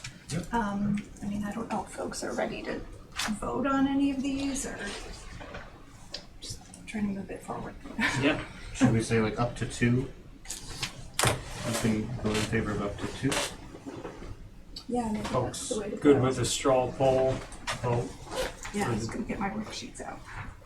The 2 that you're most in favor of, something like that work. Let's see where everyone's at. All right.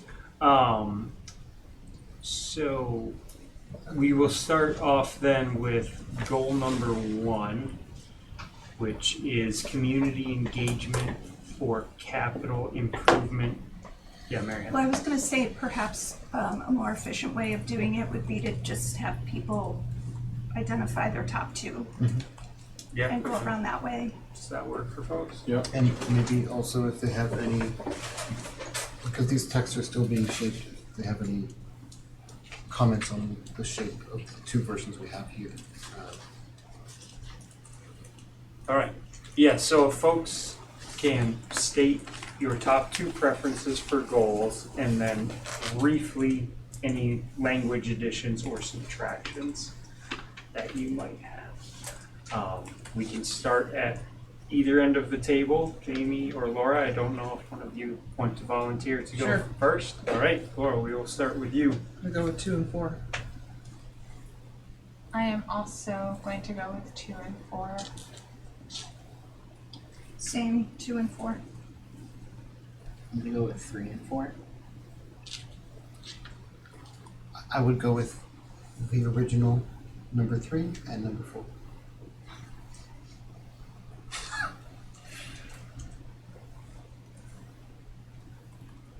I would go with 2 and 3.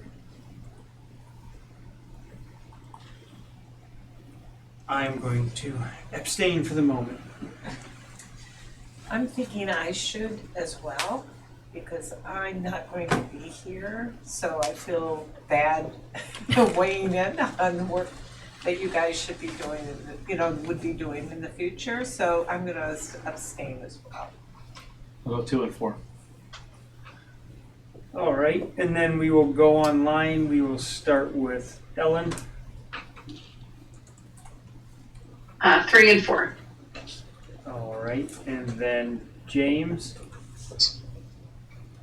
1 and 2. All right, and Steve Orzek. I was just able to rejoin, so I'm gonna abstain. All right. All right. Okay, give me a moment. Yes, please.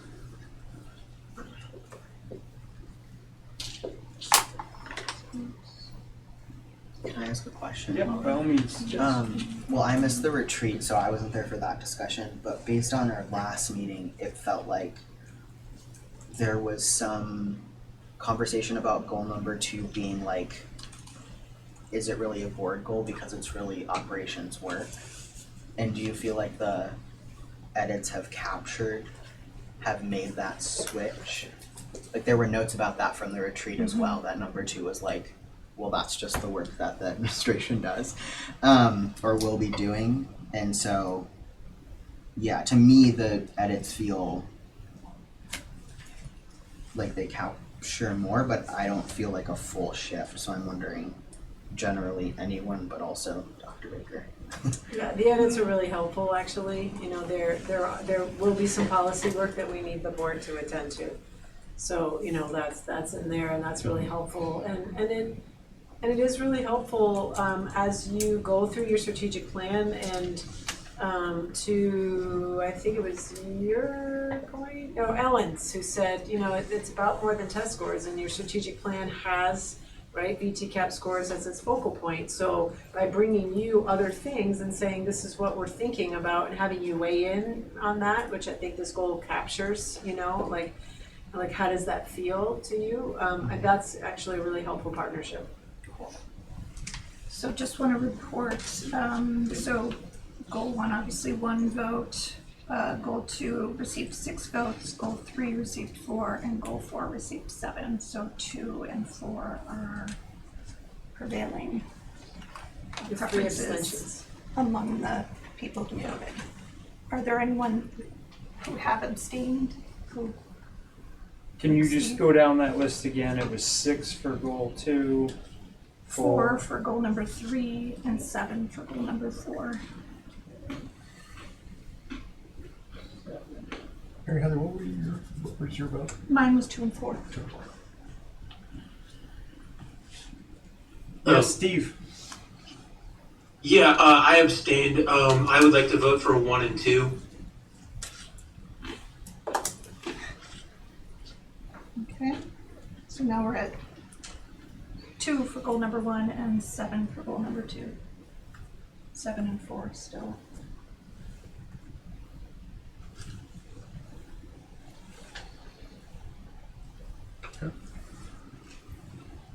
All right. Yes, and I abstained previously. I will cast my vote as well, and I will vote for 3 and 4. Okay, so we were at 5 votes for 3 and 8 votes for 4. And 7 for 2. And 7 for goal number 2. So with that, I would like to make a motion that we adopt goals number 2 and 4 as revised in the meeting materials. All right. So at this point, is there further discussion of the motion? And I will restate it to make sure everyone understands. We are going to take a vote on goals 2 and 4 that are in the meeting materials that are covered by the red text. So, any discussion, clarification on these?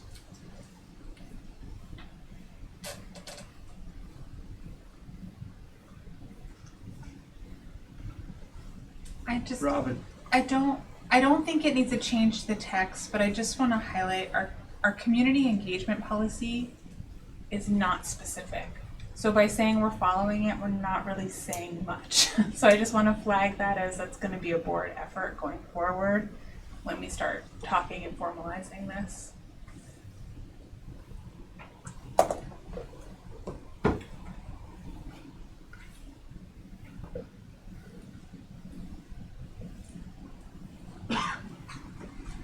All right. Is there further discussion, or are folks ready to take a vote on this? All right. So we will go ahead and vote on the motion in front of us. Does anyone need clarification? Is everyone good? All right. Nods around the room. All those in favor, please indicate by saying aye. Aye. Aye. All those opposed, please say nay. Nay. All right. And I'm gonna abstain. The board goals have been approved. We have approved number 2 and number 4 in the meeting materials, the red text that are in those. Thank you for your attention to this. It's important. We appreciate the seriousness with which you take it. All right. We've made the goals. To proceed to achieve them. So. You shall, yes. All right. Our next item of business is upcoming policy needs, and Wendy touched on this a little bit just as part of the board goals conversation. During our executive committee meeting, there was some conversation about some policy work that we are going to need to do in the coming year. Our thought as a committee was that we did not want to inject that into the board goals conversation, but we also did not want to hear some important details from operations and just kind of let that linger. And so just to briefly touch on it, and Wendy, feel free to jump in and update, share any additional information you'd like to. But there was 3 potential areas of policy work for the coming year that we may need to address. We did have a conversation on the executive committee about that balance that exists of how do we front load the work we're going to do to be prepared, but then also leave enough capacity for the work that comes up. And I think that's an ever ongoing kind of balancing act that we try to pull off. But 3 potential areas of policy are, the first is ed tech policy. We heard recently some interest in exploring ed tech policy. Another one was retention policy. And then the final one was teaching and learning policy. And Wendy, if there's any other details you want to share about that, you're welcome to. I mean, just conceptually, and these aren't, it's not that limited to these, but they're examples, like, ed tech, that there was legislation that was passed, right? Obviously, there's community interest, and on the operations side, we have an interest in making sure that our commitments relative to artificial intelligence, screen time, ed tech programming, how we make these choices and what that looks like there's a policy behind that work. It's time to do that, and so we would like to suggest that on the operations side we begin to lay out some bones of what people have already been working on, and then bring that through to the policy committee for the added lens that the board partnership brings to that. In addition, we have a retention policy, really thinking about a retention, promotion, and acceleration policy, which actually speaks a little bit to what James brought up last time, relative to the ways in which we're making sure to offer even acceleration opportunities to students on an equitable basis. It's our policies. It isn't. The only thing we all agree on the admin side is it's not that helpful, so actually building something that feels like it captures the modern day in those areas is helpful. I would also suggest that addresses course opportunities at the secondary level, so how, because sometimes performance and one makes it so you may or may not get the next class, right? So those are things that are kind of the smaller opportunities for retention or promotion that feel different from whether you move from second grade to third grade situation. So again, that's something that we can build on the admin side and then bring up through the policy committee for the board look. And then the third one is really doesn't have the right name yet, but it's we have these really wonderful teaching and learning guides that our teaching and learning team have worked for years to put together, that talk about the way in which our classroom should run. Our shared understanding of high quality learning captures much of that. That is not in policy. It doesn't live in policy at this point, and I think it would be very helpful if it does. It would be also helpful if in that some of the things that are a little bit just nebulous now could be settled more to the board's satisfaction. Like, for example, can teachers just decide whether or not students can retake a test? Is it okay that your math teacher says that's okay and yours says it's not okay? Is that all right? Is that equitable? Are there times in which we want that to be the case, or are there times in which we don't want that to be the case? You know what I'm saying? So I think there are some of those pieces that just make sure that our classrooms, which is our strongest unit of opportunity, Our functioning with the equity lens is that the strategic plan outlines that they should. With the educational philosophy that this district, has spent a lot of intentionality adopting. So that's what's behind those 3 areas, and there may be, as we are moving through the stages of support, that we have some additional policy lenses that we would want to bring forward that we're just realizing we don't have. But that's an example, really, of what we're talking about on that end, which would be great, so that we have your guidance as we are moving forward with some of those pieces. That's it. All right, any questions on those? Jason? I'm curious how, as a board, we want to prioritize this work. Like, how do we decide what the policy committee should work on first, and second, third? You have thoughts about that? Yeah. I was just realizing I have not yet created a login for Vermont school boards, but I was looking to see, because they have templates, so I was looking to see if they even had templates of any of these 3 that we could work off of, which might help prioritize and move some of them along a little faster.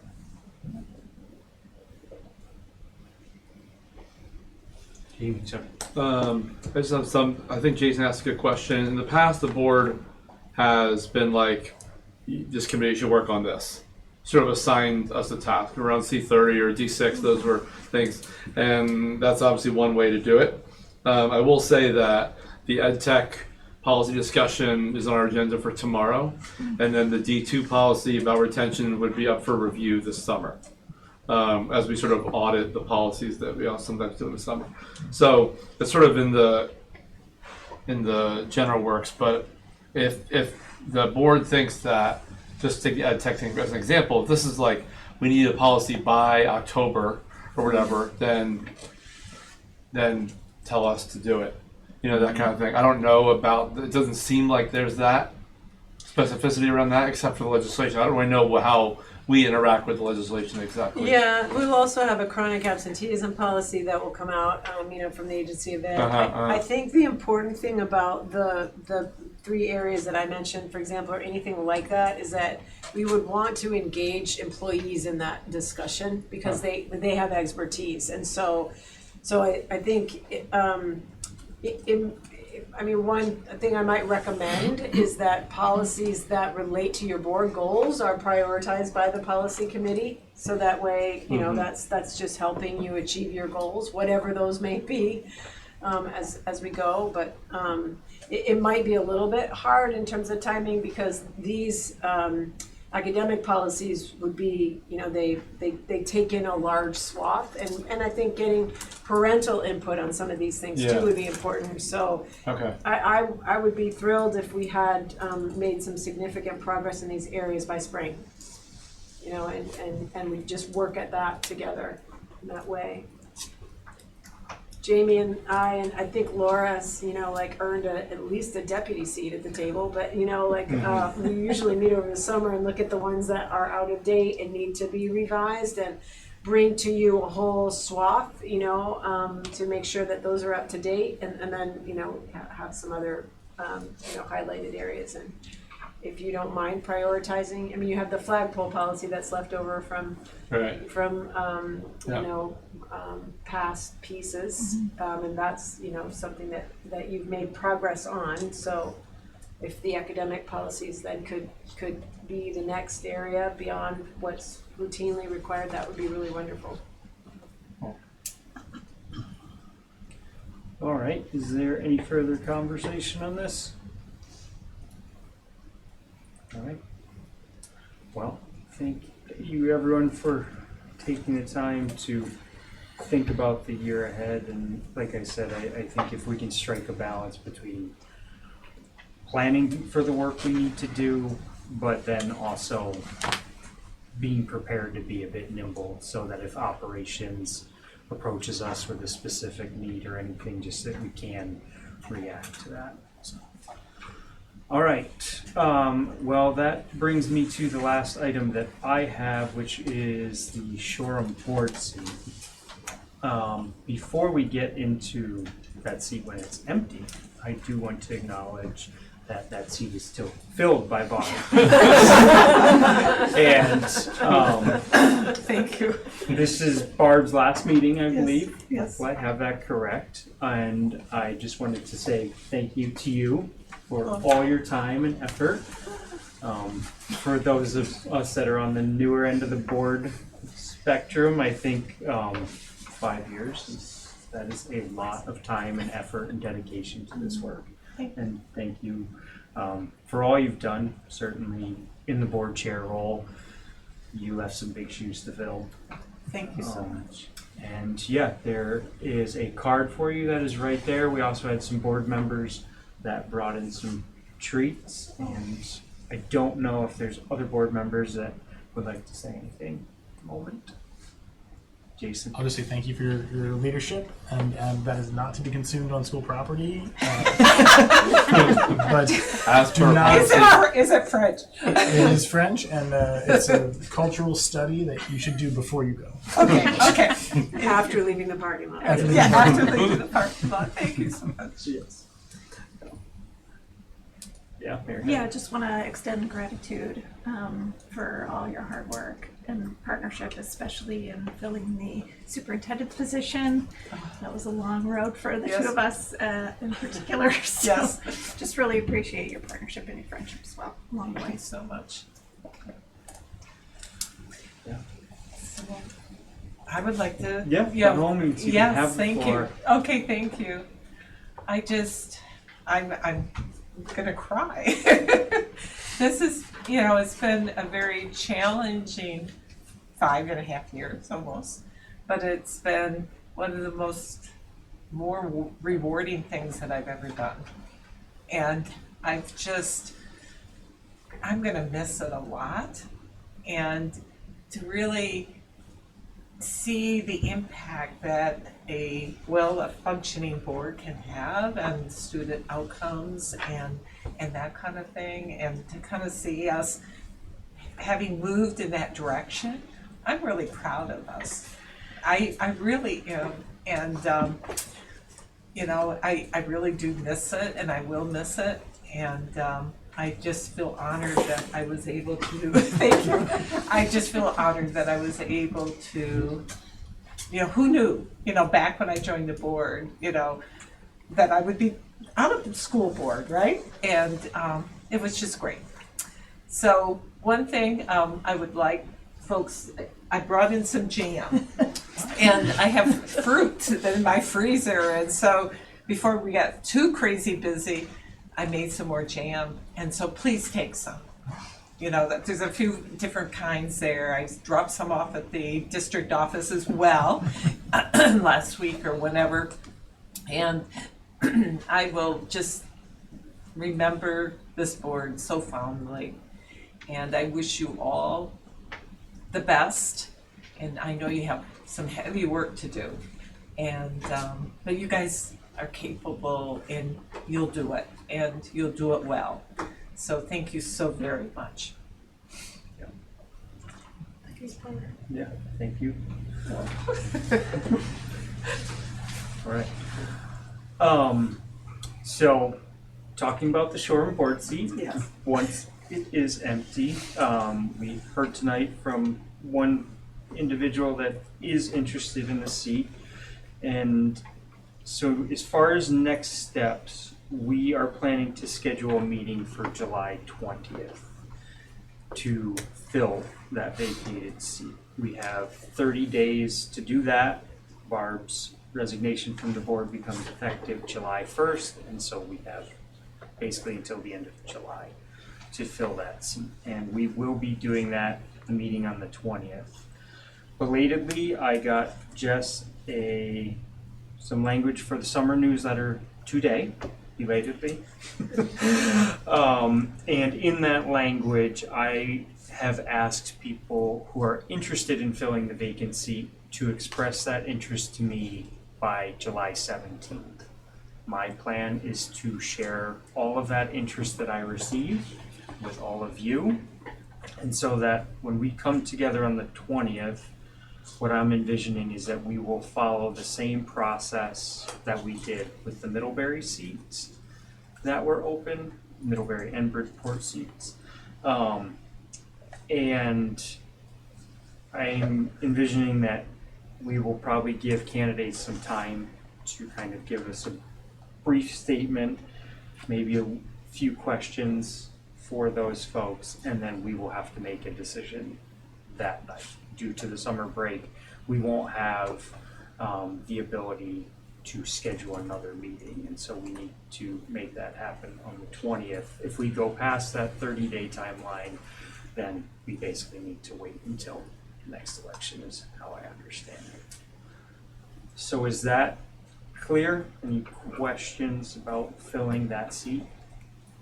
Laura? Are we gonna advertise that vacancy in Front Porch Forum and on the Believe website there's- like last time? Some of that's already been done, a lot of that's already been done, it's already been also gone out in the Shoreham Town newsletter and in the last newsletter from the principal as well. So, you know, we'll continue to work with Laura to ensure that it's well advertised during that time.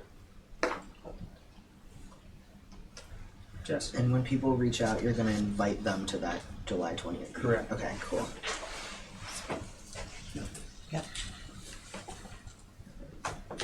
Any other questions? And Deb doesn't have to, you already have her stuff, so she doesn't have to resubmit it, correct? I believe so. Yes, I don't- had forwarded, All right, yeah, yeah. okay, good, I don't good, have anything else. thank you.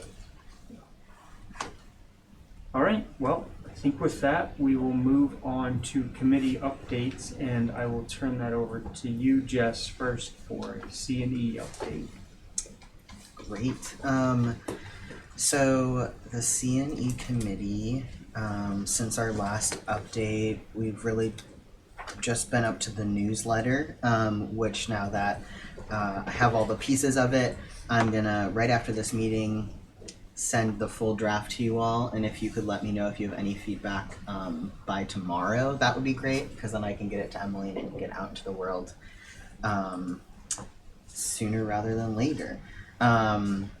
The other thing that the committee is kind of looking forward to after July break is scheduling town halls or some version of town halls for the next school year. So we didn't decide on kind of all the aspects of it, but our plan is to still do community engagement in the form of town halls. We did talk about reaching out to all the friends of groups and seeing if they have an appetite for a joint meeting instead of us kind of scheduling our own meeting and inviting folks to come to it. We're definitely going to have a focus on mums and the high school, because we didn't have, while we had a meeting in Middlebury, it was at Mary Hogan, and even though anyone could come to any of the meetings, we want to make an special effort to make sure we get to the middle school and high school. And one idea was actually meeting with student councils of those two buildings as a way to do that, and then doing extra outreach to families of those two school communities to come to a specific meeting. But those are the big ones for C&E. Our next meeting is going to be in August. Yeah, thank you. All right, next committee update is policy. I'll turn that over to you, Jamie. Okay. So there's these two policies that are up for action tonight, A2 and the gift policy. Sorry, what? No. Sorry. Okay.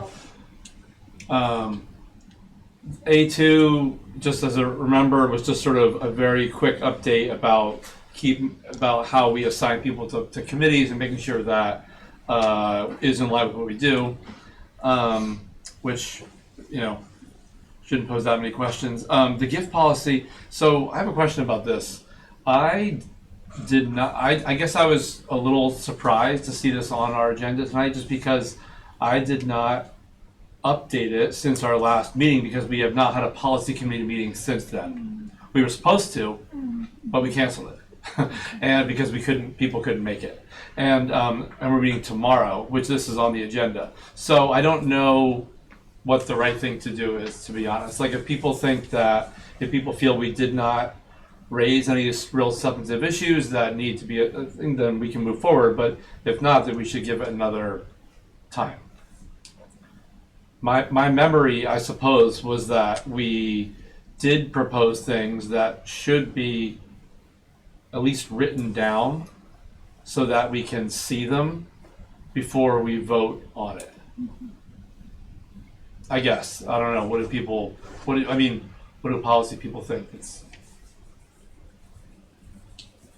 There were some things brought up, I think, at the last meeting when we did the first read, so I think it's fair to give it some attention at the policy level, or at the committee level. We should at least have a policy with the clear language on it, even if it wouldn't be another first read. Right. We should at least have the right, because I think there was a sentence that somebody, maybe it was Ellen, somebody wanted struck, that we decided to do it, but I just didn't make those updates because I was going to make them at the policy committee meeting. That we didn't have that meeting, so. Yeah, that makes sense. I was just gonna check the minutes and see. Can I move that we accept A2, the key responsibilities of board members, and send the gift acceptance policy back to committee? Aye. Yeah, I mean, that's what I think we should do too.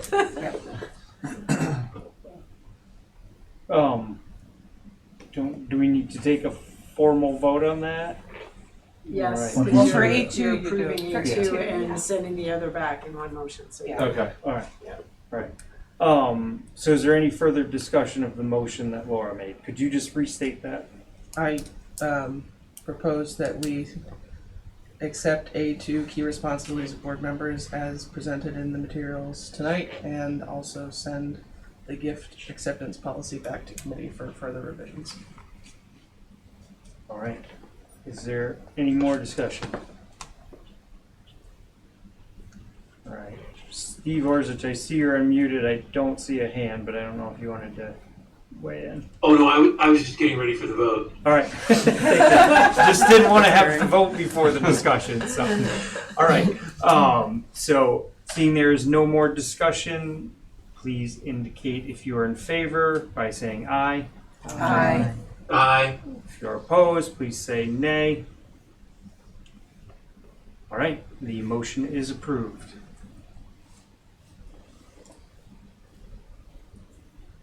Any other dates from the policy No, that's committee? it. Thank you.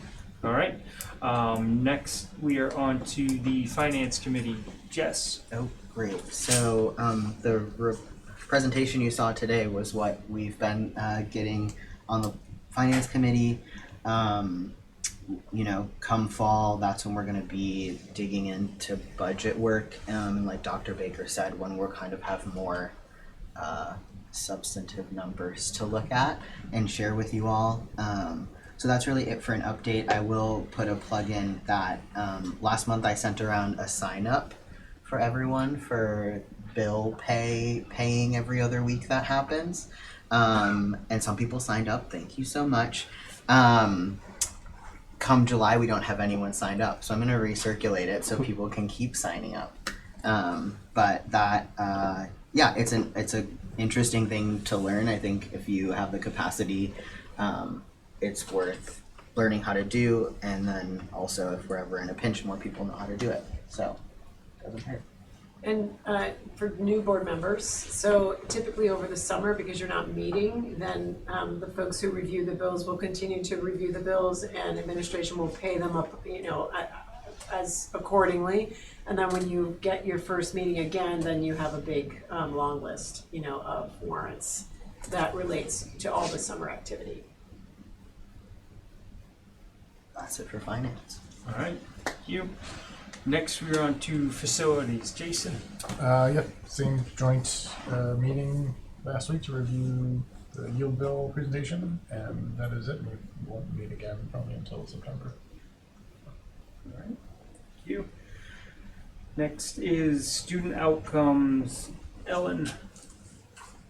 Student Outcomes is meeting on Friday. We had to reschedule our June meeting due to scheduling conflicts, but we're meeting on Friday to wrap up this portion of work, and then we'll come back together in a couple months. All right, thank you. And negotiations, Steve. Yeah, we had our organizational meeting. We appointed a chair, which was me, and a recorder, which was Mary Heather. We've also set out a schedule for our preliminary meetings, which we will be meeting in July. We have 2 scheduled then, I believe, and getting ready for negotiations with the teachers for next year. So, yeah, we're launched and we're on our way. All right, thank you. Next is the Hannaford Career Center, Laura. I believe last time we met, I told you about the electric bus that we had voted to get.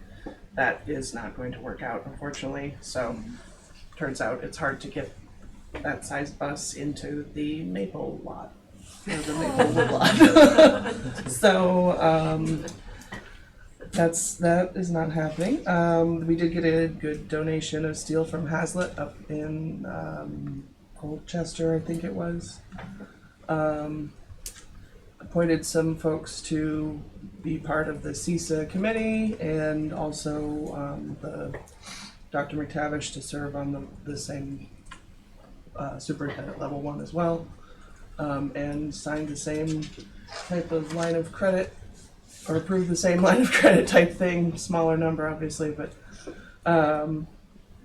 and that's about it, I think. All right, thank you. And then SEPAC, Barb. I have nothing to report, that they haven't met. All right, thank you. And then back to you, Laura, with MCTV. Unfortunately, I missed the last meeting because I was out of town, but I guess in the meantime, would like to thank the work that MCTV did to record promotion ceremonies and graduation ceremonies over the last month. Thanks, Drew. Thanks, Drew. Thank you. All right. I believe that is all our committee updates then. And that brings us to our second public comment of the evening. If there are any members of the public that are joining us and would like to make a comment, we will start in the room and then we will go online. Is there anyone that would like to make a public comment? All right, I'm not seeing any in the room. Is there anyone online? Seeing any? All right. Nobody with their hand raised. That concludes our second public comment period of the evening. And next on our agenda is an executive session. Does anyone have a motion? I move that we go into executive session per 1 VSA 313A2 for purposes of negotiating or securing real estate agreements. All right. Is there any discussion on this executive motion? All right. Are you inviting anyone else besides the board? Yes, Dr. Baker and Matt Carranti. All right. Is there any other discussion? All right. All those in favor, please indicate by saying aye. Aye. Aye. All those opposed, please say nay. All right. The motion is approved.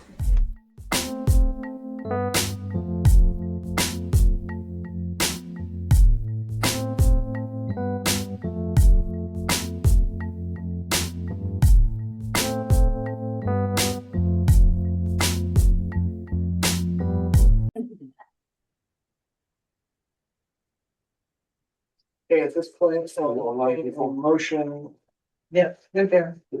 for the board to approve the buyout of solar bond debt service and reconciliation of closing costs as proposed to facilitate the advance of the Griffin Elementary School building to the town of Griffin on June 30th, 2026. So moved. Is there any discussion about the motion? Hearing none, all those in favor, please indicate by saying aye. Aye. Aye. All those opposed, please indicate by saying nay. Nay. Are there any abstentions? I'm abstaining as well. Okay, 2 abstentions. Motion is passed. Next item on the agenda is board reflections. Anybody have any board reflections? I guess I will reflect, Barb, on a safe trip. Thank you. Be well, and send us some pictures of that cute. Okay, I can do that. Okay. So second, the thanks to Barb. I hope you never appear on Zoom at our meetings for your sake, but if you do, we welcome that. It's a big pleasure. It's Brent. Oh, man. Yeah, no, whatever, just saying. Have a couple glasses of wine and watch the board. Yeah. But it's been a pleasure working with you all this time and it's, we wish you the best. Thank you, thank you. I wanted to thank the administrative staff who's put a lot of hours into hammering out some really complicated details, especially the ones we just voted on, so Yeah. thank you for that. Yes.